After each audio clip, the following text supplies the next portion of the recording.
Well, everybody, it is pouring down rain,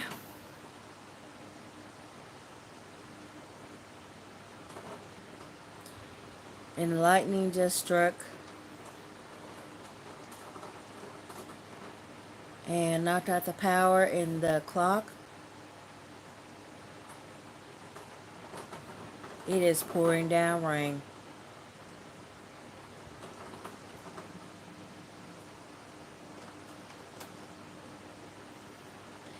I'm going to go ahead and tell a story. I'm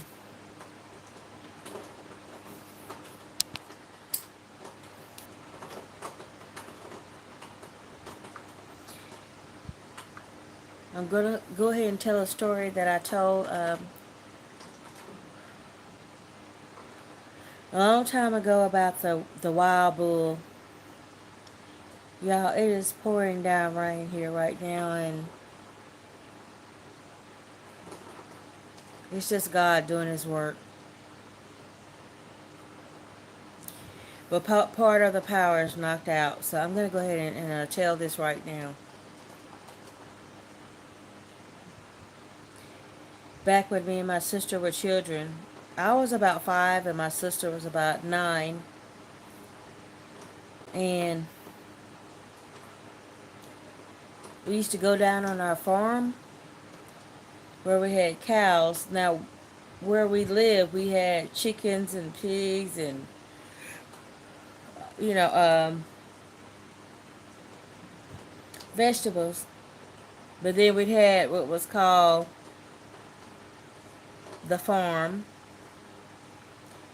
better known as the bottom. And down in the bottom was where my father kept his cows.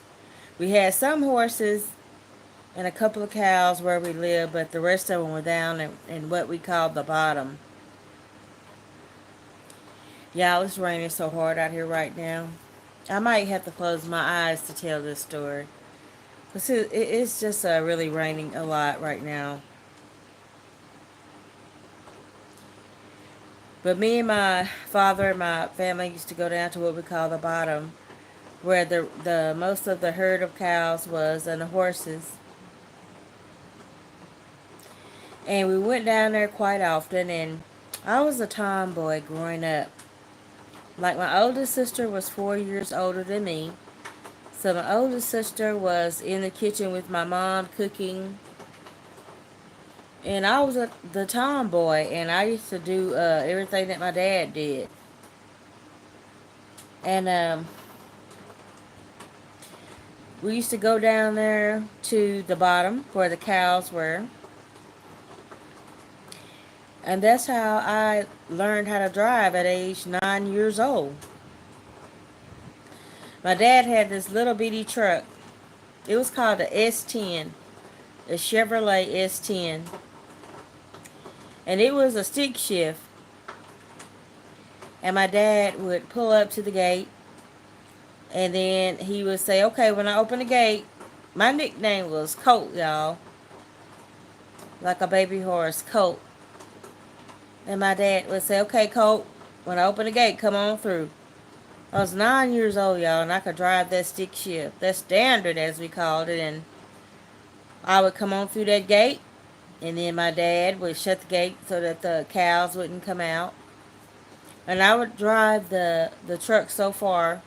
And my dad would have the feed or the food on the back of that truck. And then he would blow that horn twice. And all those cows would come up and they knew it was time to eat. They knew that we were there. So I've been driving since I was 9 years old. When me and my sister would be down there in the bottom, my dad would feed those cows, and me and my sister would walk out there in that land like it wasn't nothing. We wasn't scared of coyotes. We wasn't scared of snakes or nothing. My dad would say, don't y'all go too far. We knew how far to go, but y'all, my dad would be feeding those cows, and me and my sister would know how far to go, but we walked miles. And my dad would make this whistle sound, whoo-wee, And we would make it back. Ooh-wee, ooh-wee. Like, Daddy, we okay. We wasn't scared. And to make a long story short, my mom would be at home cooking the food, and me and my dad and my sister, just me and my sister then, and we'd go feed those cows and, walk the land and everything and come on back home. And we had this bull, like my dad bred cows. He bred heifers, he bred bulls. So basically, people would bring their heifer, their steer rather, to breed to get a Brahma bull. Because my dad was known for having those Brahma big old bulls. Where the head was the size of the back of the truck. A Texas steers they call it. Not a longhorn. Not a longhorn. The longhorns are the ones that have the big old horns that they're out there. But my dad was known for breeding those Brahma bulls. The head of them was huge. The cow itself, the bull, was the size of a truck. And we were down there. My dad had, where he kept his bulls and the rest of his cows. And one day he had this. Well, he started out as a calf. And I remember my daddy saying, that calf is too big. He too big. And he got an attitude. Now, my dad loved animals, y'all. My dad could ride any horse. He could break any horse. He was like the cow and the horse whisperer. He loved animals and animals loved him. And the first time as a child I heard my daddy say, that bull right there, he's trouble. He's trouble. And I said, Daddy, what you mean he's trouble? He said, don't worry about it. Don't worry. But when the calf at the time, his name was Big Red, he was a calf, y'all, and he was already like bigger than the normal standard bull calf.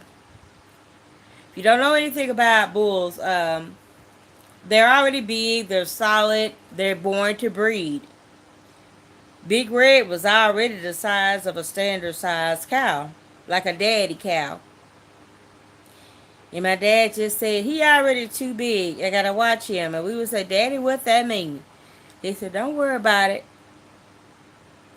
Long story short, y'all, every time we would go down there to feed those cattle, Big Red was a calf, but he was already trying to breed the heifers. The heifer is a woman cow. Big Red he was let's just say an adolescent cow. He was already trying to breed the heifers. And my daddy was like, that's not good. And we didn't understand what that said, because my dad didn't talk to us like that. He just didn't use that kind of language. But we learned later on that, Big Red, Little Red at the time, was trying to breed the heifers, the lady mature cows, but we didn't know. So finally one day my dad told my mom, he said, we got to go down there to the bottom. And today, he went from Little Red to Big Red, y'all. So my daddy was like, we got to go down there today and take Little Red, who became Big Red, to where he needs to go. And like I said, my dad, was always a cow lover, an animal lover. And my mom said, well, okay, I'm going to pack us some lunch. And I was like, something ain't right. Why is my mom going? Normally my mom stays and gets the lunch ready. And when we get back from herding the cows and watering and feeding, and we come in and eat. But my mom was like, I'm going to pack us some lunch. So my mom made a lunch. It was my dad, my mom, and me and my sister. And so me and my sister loved to ride on the back of that truck. Because on the way back, there was a little country store that they sold sour pickles and stuff like that. And my dad would stop and get us sour pickles, hog head cheese, summer sausage. And we would ride on the back of that truck and we would beat on the back of that window like, Daddy, Daddy, the store coming up. So on this particular day,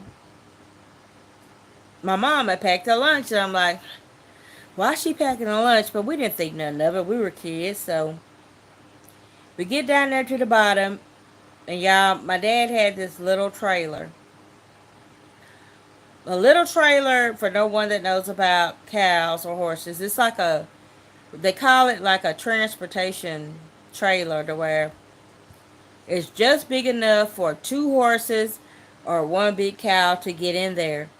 And it's made like that for a reason, so that they can't kick it out or get out of there or be hurt during the transportation. So my dad had a little trailer. No big deal. We get down there and it took him 2 hours to get Big Red into the trailer. Once again, no big deal. Mom had packed her lunch. Me and my sister was walking around out there and finally got back on the back of the truck, and it took my dad 2 hours to get Big Red. He was Little Red, but then it became Big Red, to get in the back of that trailer. So once he finally got him up in there, my dad put this different lock that we had never seen him use before on the back. We was like, Daddy, why you got that on there? He said, don't worry about it, girls. This is just a special lock to make sure Big Red is stable. So, my dad, my mom in the front, the cab of the truck, me and my sister on the back of the truck. We riding on back on a certain highway in the country. Now, once we would get so far, me and my sister would beat on the back of the cab of the truck and say, Daddy, Daddy, we coming up on the store where we can get that, summer sausage and them pickles and all that. And so my mom and dad was used to us beating on the back of the cab. So little did they know, we had just got started driving. And Big Red started trying to break out of that little old cab, but that trailer. So me and my sister beat on the back of the window. But my dad and my mom, they didn't really pay attention, because they're like, oh, we ain't nowhere near the store. These girls want to stop and get some pickles and, some summer sausage and some cheese. Y'all, that bull took his 2 front teeth, oh Lord, 2 front hooves, and started breaking up out of that trailer. Me and my sister started hollering again and beating on the back of the back window, but my parents thought, no, we're not that close yet, girls. When we get to the store, we'll stop. Y'all, little AKA Big Red took his hooves and came up over the top of that trailer. Me and my sister had made the decision to jump off the back of that moving truck. We were screaming because my mom and dad thought we were trying to tell them to stop at this store. But y'all, that bull came up over the top of that trailer. And next thing we knew, my sister was going to jump off the right. I was going to jump off the left. But by the grace of God, my dad and mom, we were almost there to where they were taking Big Red. First of all, we didn't even know where Big Red was going. My dad just said, we're taking him somewhere else better for him. And y'all, the last time I told this story, it took me about an hour to tell it. But tonight I can't, because it's raining so bad over here. But y'all, by the time me and my sister made the decision to jump off of this truck, my dad and my mom pulled into this place, and all me and my sister saw was other cowboys and trucks. And at the time we did decide to jump off, my sister jumped over to the right, I jumped to the left. And y'all, that bull broke off into that little travel trailer to the back of my daddy truck. And all I saw was my sister jumped, I jumped, and all those cowboys roped that bull. He went into the back of my daddy's truck. And then that's when my dad and mom realized that this bull had broke on out of that trailer. And those cowboys got me and my sister. Like I said, I was 5 and my sister was 9. And all I know is that she jumped and I jumped. And those cowboys, I just saw the dirt, the red dirt. I didn't know if my sister was all right. She didn't know if I was okay. And then that bull tumbled on off into the back, the bed of, imagine he in a trailer. He tumbled off into the back of the bed of my daddy's truck. And that's when my mom went to screaming, my girls, my girls. And my dad was like, my babies, my babies. And y'all, them cowboys, when my sister jumped off one side, I jumped off on the other. I just saw red dirt. And then I just heard them cowboys say, get him, get him. And y'all, my dad and my mom was screaming, my girls, my babies. And them cowboys had got me and my sister. And in the meantime, about 4 or 5 cowboys had roped Big Red. Y'all, it took all of them to get Big Red down. And then Big Red, I just heard something go. And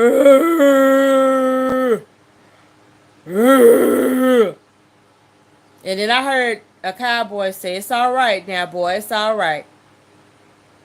And I was laying there as a child, wondered, is my sister alive? And I didn't know my sister was wondering, was I alive? And I just heard Big Red go, and then the cowboys say, it's all right, Big Red. And they had roped him down.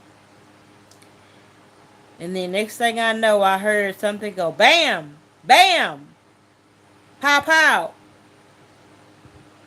And I laid down, and one of those cowboys had me down. And he said, lay down, baby girl. It's okay. And I could hear my mom screaming and my dad screaming, where's my babies? Where's our girls? And y'all, they had shot Big Red. The first traumatic experience I had ever heard in my life. Y'all, Big Red was a beautiful cow. It was, like even when he was a calf, he was already beautiful, but when you a child, you don't know what's good from evil. And with Big Red, he was a color like a crayon red mixed with cream. And that's why my dad called it Big Red. And he was the most beautiful cow that I've ever seen in my life. Like I said, my dad loved animals, and we grew up to love animals, and Big Red was always different. But y'all, he had this white spot in the middle of his forehead. He was fatter than the other cows, but we just thought as kids, oh, he eating good. He eating good. He a good fat cow. But we didn't know that something was, but he had, we didn't know, like when my dad tried to tell us that he had, well, my dad didn't tell us. Big Red, he had too much something in him, testosterone. But like he wasn't like a normal sized calf. Like our calves, we could walk by them. They would take their bellies and like bump us. They were so sweet. But when Big Red came out, he was like a calf, but like he would headbutt us. Like the other calves would like take their bellies and like bump us, and we would rub on them and give them some corn or grass. But y'all, when Big Red came out, he would like take his head and like bump us. And that's when my dad was like, no girls, y'all go back to the truck. And by the time Big Red was like supposed to be a calf, he was the size of a normal cow. And that's what my dad said. He had too much testosterone, but we didn't know what that meant. We were kids. And the next time my dad drove up down there, to the bottom, to the farm, Big Red was down there. He was about the size of 3 or 4 other bulls. And then he was headbutting them and hurting them. And then like the heifers, the lady cows, he was like headbutting them like if they were pregnant. Then Big Red, who was at the time Little Red, he was like taking his head and running into their stomachs like he knew they were pregnant. And my dad, we didn't know, we didn't understand. Like I said, as kids, my dad was like, well, we're gonna have to transport him to somewhere else. And y'all, Big Little Red became Big Red. He was about 800 pounds, and that day he broke out that trailer, that travel trailer. That's why I say I know that God is good, because my sister, if I call my sister right now and she don't know I'm calling her and I put her on speakerphone, I say, hey sis, you remember that time we was riding back with Big Red and Big Red jumped off that trailer in the back of the truck? You know what? God saved me and my sister's life, and he spared us to where me and my sister did not jump off the back of that truck that night. No, not that night, but that day. And then the crazy thing about it is, now I know God's timing is God's timing. Because me and my sister beat on the back of my daddy's them truck. Mama, daddy, but they thinking now the girls want to stop and get some summer sausage and, some hoghead cheese stuff from the little store, pickles, and we beating like daddy, Big Red he done broke out. Y'all, by the grace of God, I kid you not. By the time we didn't know Big Red was going to the, where they call the factory where they sell them off, to do whatever with them. We didn't know that.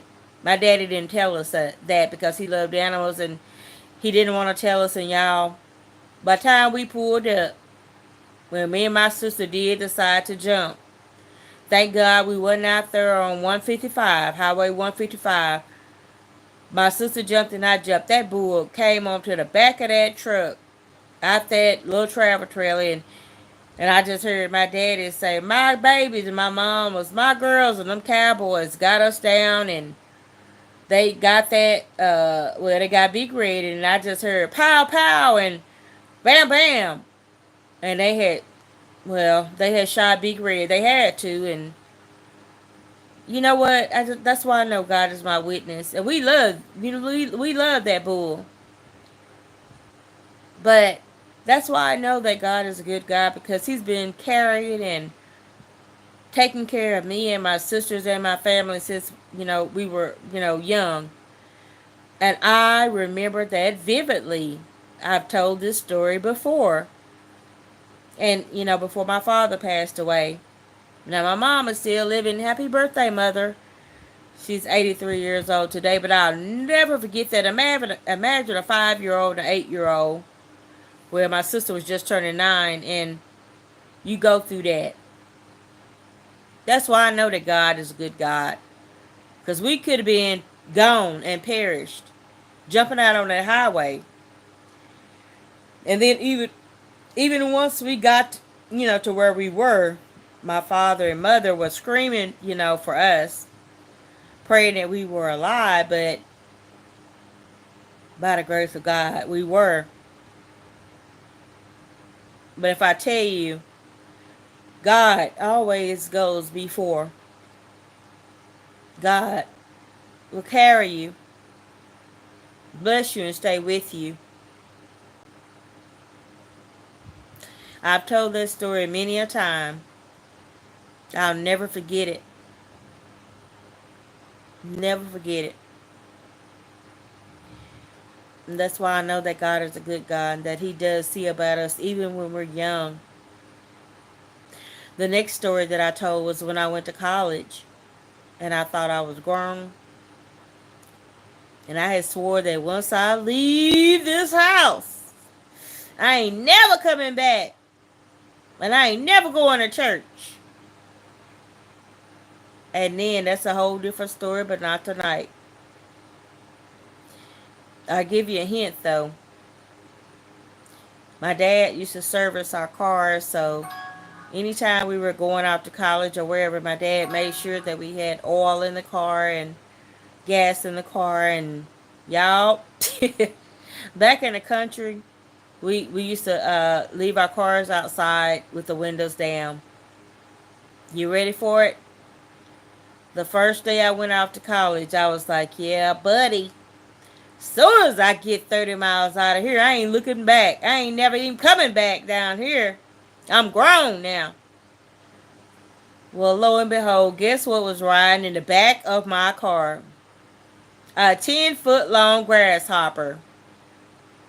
I'm driving down the road, headed for my little small country town. I was like, thank God I made it.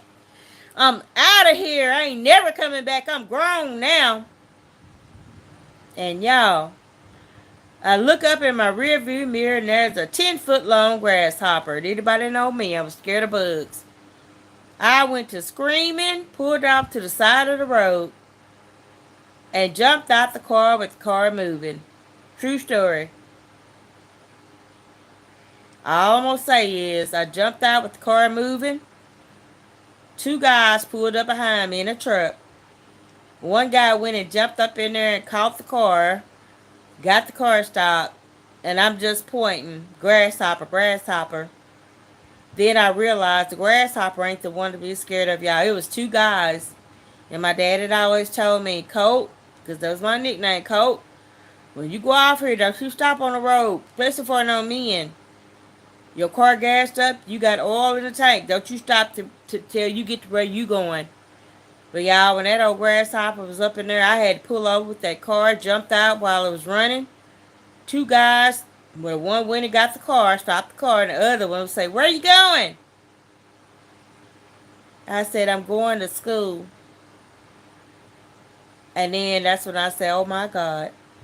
My daddy told me don't never stop for strangers. Because where we live, I'm going to be honest, where we live, it was very prejudiced. Very prejudiced. You did not ever stop on the side of the road for anyone at any time, day or night.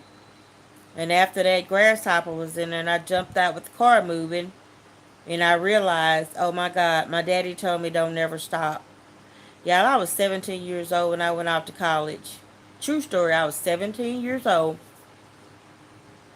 And I said, oh my God, I'm scared of the grasshopper, but now I'm in danger because my daddy told me don't never stop on the way nowhere.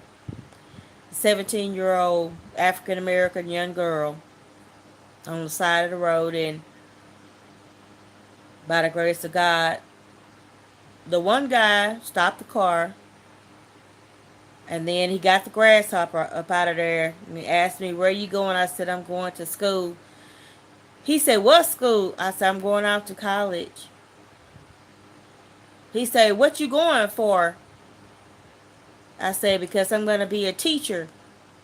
And I'm going to be in elementary education and teach other children. He looked at his friend and he said, oh yeah, really? And the other one said, oh yeah, she looked like a teacher. He said, so you're real smart, huh? I said, that's what they tell me. Y'all, by the grace of God, true story. They say, well, you got enough gas in your car? I say, yeah, my daddy filled it up. They said, okay, you drive on safe, we'll drive behind you until you get almost there. Y'all, I was shaking to death. I said, oh my God. Lord have mercy, my God. The grasshopper or these men? The grasshopper was out. They got the grasshopper out. And I said, Lord, they're going to follow me and they're going to kill me. And I don't tell this story very often, only the second time, but I was driving, and the closer I got, almost to college, the guys were still behind me. And I said, Lord, what do I do now? And back then, we didn't have no cell phones. And the Lord just said, keep driving. And y'all, I got to about 30 minutes from my college. And I looked up in my rearview mirror, and the guys had turned off. I know a good God. I don't even like to talk about that story because it's racism as it was back then. And like my daddy had always said, Colt, whatever you do, you got gas in your car running good, don't you stop. But here come a big old grasshopper laid up in the back of the car that I had to stop because I was scared. And then those two young men ended up being angels of the Lord. But at the time when I saw them, they didn't look like no angel of the Lord. And I said, oh my God, Daddy told me don't stop, but I was scared of that old grasshopper. And y'all, by the grace of God, I don't care who listens to this, the Lord used those men as angels to get me on to college. And that's why I gotta say, we don't know who the enemy is, y'all. The enemy could be anybody at any time, anywhere. And the way I grew up, y'all, my mom and dad raised us. The Lord loves us all. We all bleed red. The way I went to school, we all loved each other. We didn't know racism until later on. And I'll tell you that story one day. The way we were raised, my mom and dad, and the people that we went to school with, yeah, we wasn't raised like that, like the way the world is today with all this racism. No, ma'am, no, sir. We spent the night at each other's house. We had a good time. We loved each other. We weren't raised like that. My dad would just say, be careful, when you're out on the road, because everybody's not raised to love each other. And that's why I preach love, love, love. And I'm an old woman now. And once I got off to college and learned on the side of the road that day, only God can love you and protect you. And He did. You know what? We have got to love each other, y'all. We all bleed red. When you see my family, we are a melting pot. If you ever see my family, if I ever put up pictures, y'all, we're a melting pot. Some of us are as white as snow.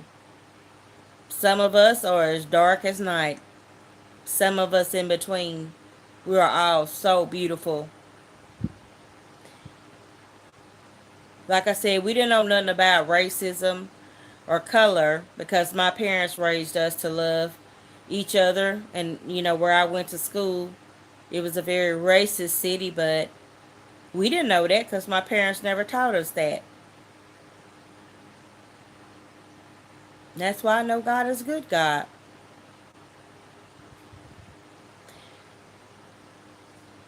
We got to love each other, y'all.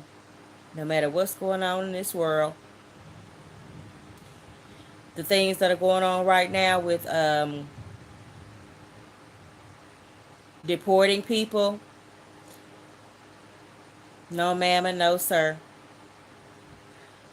One of my friends that I work with, she said that if you were pregnant and you didn't have any medical care or health care, if you had a baby and something was wrong with your baby, or even if it wasn't, but you were in labor, you laid down there, you suffered. Point blank, period. And I said, you got to be kidding me. I said, you couldn't go to like the emergency room? She said, what emergency room? No such thing. We better have human compassion, y'all. We better learn to have human compassion. We better learn how to love everybody, each other. Because God don't like ugly. I don't want to see nobody suffer. That's why I made the video very briefly about the people, dying in the flood. I cannot take that. I know what loss is. I lost my baby girl at age 33. I can't take it. I cannot see or take people being treated, stripped away from their families. And you cannot tell me That if you're people are doing something harmful to you, you won't try to get away. You want to try to get your family or children away? Are you kidding me? No. Someone harming your children are gonna harm your wife, your children, your babies, do something horrible. You gonna tell me you wouldn't do everything it takes to get them away from where you are? You're crazy then. And I can't take that. I don't like to see people hurt or harmed in any kind of way. I know what it feels like to lose a loved one. I don't want to see anyone ever hurt, especially no children or women. I can't handle that. We better get ourselves together or let the Lord get us together, because God don't like ugly. And when we're tearing people apart and tearing families apart and talking about, oh, the border this, the border that, you better stop and think, because that's not the love of God. There's no way someone would drown themselves or their children trying to get to a better place, because things are harming them. People are harming them who would put themselves in that predicament ever, unless they were being harmed. Why would I jump out of a moving car? That's nothing compared to our people being hurt, but yet and still we're so evil and thinking evil that we don't see the compassion for other people who would risk bringing their children over in waters like that and go for miles and hundreds of miles to try to get their children to safety. Think, people, please. We better think, and we better recognize, and we better see, and we better do better. We better do better. We better love people. And we better see what God is showing us, or it's going to continuously be some more devastation coming. Because if we don't get it, we simply just don't get it. And we better love people. And we better treat people right. I'm going to get on up off here, because see, once I start talking like that, I got to go. But I just know that God don't like ugly. Nobody wants to lose their loved one in any kind of way. We better open our eyes. All of us. Whew. I'm going to get on up off here, because I just start to go into a different frame of mind. I just don't like to see anyone treated badly. Period.